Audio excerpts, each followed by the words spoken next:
দুদিনের বৃষ্টিতে মিরপুর ও মোহাম্মদপুর এলাকার বহু বাসাবাড়ির মধ্যে পানি ঢুকেছে। বেশিরভাগ পরিবার বাসা থেকে জিনিসপত্র সরাতে পারেনি। সড়কে জমে আছে পানি, যে কারণে যানবাহন চলতে পারছে না। মানুষের অভিযোগ, জলাবদ্ধতা নিরসনে সিটি কর্পোরেশনের দৃশ্যমান কোনো পদক্ষেপ নেই। বিস্তারিত সুমন মাহমুদের প্রতিবেদনে।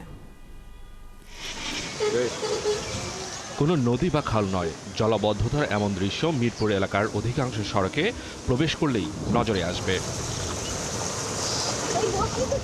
গেল দুদিনের টানা বৃষ্টিতে সড়কগুলো তলিয়ে আছে পানিতে। লোকজন বলছেন, একদিকে ভাঙা রাস্তা, অন্যদিকে জলাবদ্ধতা। তাই মিরপুরের অধিকাংশ সড়কে এখন চলাচল করা খুবই বিপজ্জনক। পানিতে তো গর্ত সব, আবার ওই যে রাবিশ ফালাইছে, এগুলা বড় বড় ইটা আছে, ওগুলা নিচে বাইজে যাইতে পারে, গাড়ির ক্ষতি হইতে পারে। সিটি কর্পোরেশনের যে খালটা আছে সামনে, এখানে সেনাবাহিনী এমনভাবে পাইপটা দিচ্ছেন, এই পানিটা যাইতে পারতেছে না। জলাবদ্ধতার কারণে ভোগান্তিতে পড়েছেন মানুষ। সড়কের কোথাও কোথাও পানি জমেছে 3 থেকে 4 ফুট। এত পানিতে যানবাহন চলতে না পারায় কোনো কোনো এলাকায় এখন হাঁটাই ভরসা। পানি আমাদের প্রায় রাস্তার মধ্যে 1 হাঁটু। তারপরে দেখি মাছ দেখি দৌড়ে লাগিয়ে দিচ্ছে, মানে তেলে ফের বাচ্চা তো দৌড়ে লাগিয়েছে। পরে আমরা এই মাছটাকে মশুরি বাড়ির থেকে বাসার থেকে বাড়ি করে নিয়ে আমরা মাছগুলো ধরছি। পুকুরে থেকে মাছগুলো বাসে আসছিল, আমরা তারপরে ধরছি। এই ঢাকা শহরের মতো জায়গায় আমরা নৌকা দিয়ে 20 টাকা করে পার হইছি। ওখানে যে ব্রিজের কাজ করতেছে, ওই রাস্তাটা বন্ধ রাখছে, এই জন্য এই অবস্থাটা হচ্ছে আর কি। রাতে হঠাৎ করেই বৃষ্টির পানি প্রবেশ করেছে ঘরে। ঘরের মালামাল সরাতে পারেননি। দুদিন ধরে পল্লবী এলাকার বহু মানুষ রাস্তায় আছেন। ওই যে আর্টিকেল ওই পেশে করছে, ঘর বাড়ি বানাইতেছে ওরা, যার কারণে আমাদের পানিগুলো বের হতে পারছে না। আগে কখনো এরকম হয় নাই।